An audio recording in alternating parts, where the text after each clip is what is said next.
66 million years ago, a rock the size of a mountain slammed into the earth. The sky turned to fire, the oceans boiled, and the reigning monarchs of the planet, the dinosaurs, were wiped out forever. Mammals barely survived, hiding deep in the dirt. But in the murky rivers, something was watching the apocalypse unfold, and it did not even flinch. When you look at a Nile crocodile, you are not just looking at a survivor. You are looking at a biological weapon. It possesses a bite force of 5,000 pounds per square inch. It has an immune system capable of destroying modern superbugs on contact. And it has a 4-chambered heart that can consciously redirect blood flow to create a stomach acid so powerful it dissolves solid bone. It is the ultimate aquatic machine, a design so flawless, evolution has not needed to update it for 80 million years. We humans consider ourselves the apex of creation. We dominate the land, conquer the skies, and believe we have outsmarted the food chain. We look at a crocodile basking in the sun and see a primitive relic, a slow, brainless log. But what if our arrogance has blinded us? What if true intelligence is not about building cities, but about mastering the art of absolute, fatal patience? Today, we are going to tear down everything you thought you knew about the Nile crocodile. We will explore the hidden anatomy of a perfect ambush, a blood chemistry that could revolutionize human medicine, and the chilling truth about how this invisible dictator controls the lifeblood of an entire continent. Because by the end of this hour, you will realize one terrifying fact. We are merely temporary guests on their planet. To understand the scale of the Nile crocodile's power, we must first understand its genealogy. There is a massive, deeply rooted misconception that crocodiles are simply oversized lizards, overgrown monitor lizards that decided to move into the water. Biologically, this is completely wrong. They belong to the clade of archosaurs, the ruling reptiles. If you look at the evolutionary tree, their closest living relatives are not snakes, not iguanas, but birds. A motionless, scale-covered crocodile shares far more common ancestors with a soaring eagle or a running ostrich than with any lizard in the desert. The timeline of their emergence spans periods that are hard for the human brain to grasp. The first crocodilomorphs appeared on Earth about 250 million years ago, in the Triassic period. Dinosaurs were just beginning their evolutionary journey back then, while the ancestors of our hero were already actively colonizing the planet. Originally, they were land-dwelling creatures. Many of them had long legs, were incredibly fast runners. Some species reached the size of a dog, and others even ate plants. But gradually, the food niche on land became increasingly competitive due to the growing dinosaurs, while freshwater bodies remained relatively open, full of resources. Evolution began molding these landrunners into the ultimate ambush predators. About 80 million years ago, in the Cretaceous period, the classic appearance we see today took shape. A massive body, a powerful tail for swimming.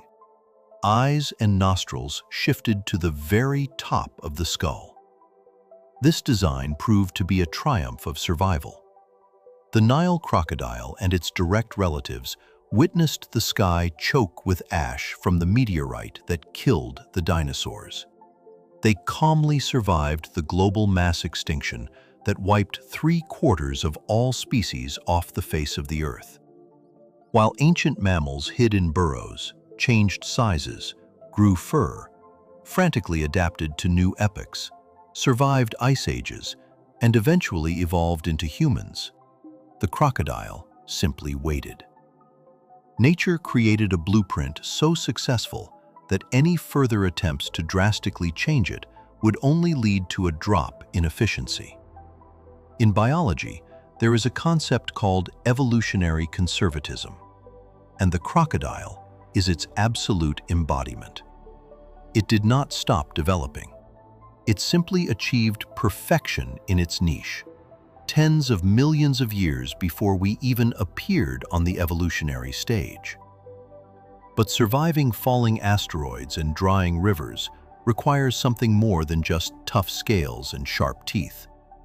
We look at the log lazily basking under the African sun and see only brute primal force. However, beneath this armor hides a highly advanced sensory system that surpasses the radars of modern submarines, and a heart capable of rewriting the basic laws of blood circulation at its owner's will.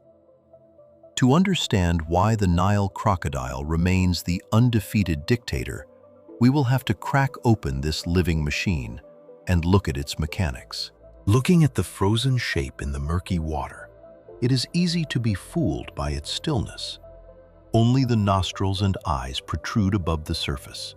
The body blends into the landscape, resembling an algae-covered log slowly drifting with the current.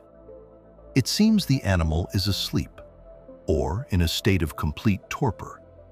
In reality, right at this moment, a highly complex network of radar and biomechanical systems is running inside its body. Look closely at the jaws of a Nile crocodile, and you will notice rows of tiny black dots on them. These are dome pressure receptors, or integumentary sensory organs. Their sensitivity surpasses almost all known equivalents in the animal kingdom. If an antelope standing on the shore nervously shifts its hoof on the wet mud, or a drop of water falls from its muzzle, a microscopic ripple is formed. The dome receptors will pick up this minimal change in pressure from dozens of feet away. The crocodile does not need to see its prey, does not need to hear it in the traditional sense at all. It feels every splash, every vibration around itself, forming an accurate three-dimensional map of space in total darkness or churned-up silt. But for the ambush to work flawlessly, the predator must be absolutely invisible. It needs to sink underwater, blend with the bottom, and wait. Here, a serious problem arises. Crocodiles breathe atmospheric air. For the vast majority of animals, staying underwater for a long time means an inevitable buildup of carbon dioxide, oxygen starvation, mounting panic, and a forced surfacing. The crocodile has an evolutionary trick for this scenario that breaks conventional physiology. Unlike lizards or snakes with a three-chambered heart, a crocodile has a four-chambered one, just like birds and mammals, but with one critical modification: the foramen of Panizza, a special valve connecting the left and right aortic arches. When a crocodile submerges, its lungs become useless. A normal heart would continue pumping blood in the usual loop, wasting precious oxygen and energy. The crocodile, however, physically constricts the blood vessels leading to the lungs. The Panizza valve redirects the blood, now depleted of oxygen and saturated with carbon dioxide, bypassing the pulmonary system directly to the stomach and other internal organs. The heartbeat slows down to 2 to 3 beats per minute. The animal turns into an autonomous submarine, capable of lying on the river bottom for up to 2 hours without a single breath. This blood redirecting maneuver has another stunning consequence. The carbon dioxide flooding the stomach walls acts as a catalyst, stimulating an extreme release of gastric juice. The concentration of acid inside the predator becomes so high it could dissolve steel. And it is this acid storm that reveals our next secret. Because a crocodile does not just digest flesh along with bones and horns. Every day, It processes doses of lethal infections that should have killed it in the very first years of its life. The Nile crocodile's habitat consists of frequently drying water bodies, thick mud, and stagnant water overflowing with rotting remains, and every conceivable pathogen in Africa. On top of this, males engage in brutally violent territorial fights during the breeding season. They inflict horrific wounds on each other, bite through armor, tear off chunks of tails, and even sever their rivals' limbs. Any other mammal with an open wound in such a tropical soup of bacteria would die of sepsis and gangrene in a matter of days. Crocodiles, however, calmly keep swimming. Their wounds close rapidly, and inflammatory processes often do not even have time to start. The secret lies in their blood. The crocodile's immune system operates like a mechanism of total chemical cleansing. Their serum contains incredibly powerful antimicrobial peptides, capable of destroying the membranes of bacterial cells on direct contact. Scientists who began studying this blood discovered that it easily destroys strains of staph and other superbugs that have long developed resistance to modern human antibiotics. In laboratory conditions, components of crocodile blood successfully suppressed even the immunodeficiency virus. This beast is a floating bioreactor.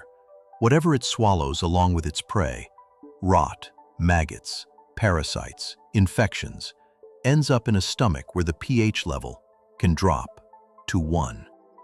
This is one of the most aggressively acidic environments in nature.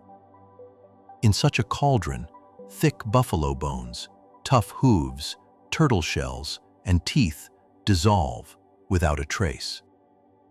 Not a single bacterium can survive in this bath of hydrochloric acid.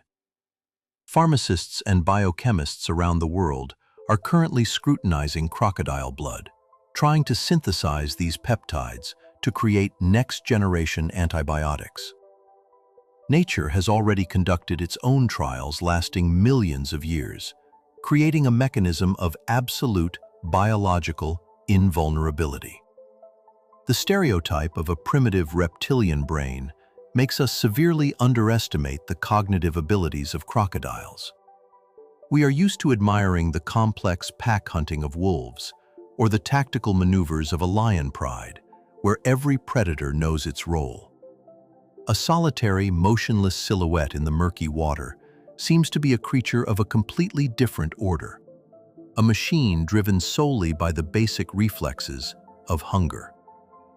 However, zoologists who have spent years studying the behavior of Nile crocodiles in the wild document a frighteningly high level of mental organization. The crocodile possesses the ability to gather information over long periods with extreme focus. Finding itself in a new stretch of the river, or after a change of season, the predator rarely rushes to attack at the very first opportunity. It takes up a hidden position on the bottom, exposing only its sensors to the surface, and begins to methodically study the daily routine of the local watering hole. It records the times when different species of ungulates appear, the routes by which the herds descend to the water, and the sections of the bank where it is hardest for the animals to maneuver due to thick mud. The crocodile memorizes the behavioral patterns of its prey, calculating the moments of maximum vulnerability. This period of observation and calculation can stretch over several days or even weeks. The Nile crocodile's success is built on absolute control over its own body and space. The moment an animal lowers its head to the water, the predator begins its approach. It does this without a single splash, moving underwater with the grace of a ghost. The decisive lunge happens in fractions of a second. The powerful tail, consisting of solid cast muscle, acts as a catapult, launching the multi-ton body out of the water. The jaws grip the victim, and then the famous death roll comes into play. Since a crocodile cannot chew in the way we are used to, it uses the momentum of its body, spinning rapidly on its axis to tear off a chunk of meat or drag the prey into the depths for disorientation and drowning. This entire process, from the first observation to the final lunge, demands supreme concentration, spatial reasoning, and rigid planning. The crocodile's intelligence is the intelligence of absolute, blood-chilling patience. It knows that panic and rushing lead to failure.